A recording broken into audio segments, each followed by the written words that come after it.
Configuración de comunicación. La configuración de comunicación de la IDU comprende la asignación de una IP, VLAN y ancho de banda según el plan de configuración.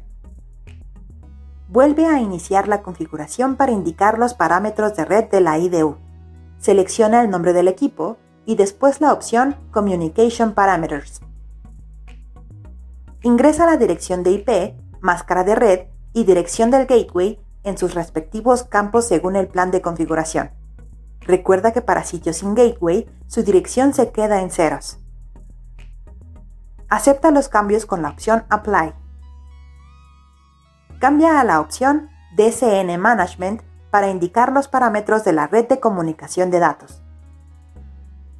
Teclea el identificador de la VLAN y el ancho de banda de la misma forma que las direcciones IP. Recuerda que existe una VLAN por defecto para sitios sin gateway y enrutador.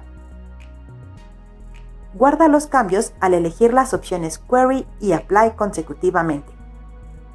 Cuando la IDU tiene conexión a un enrutador de acceso, deberás habilitar el modo de compatibilidad en sus puertos Ethernet.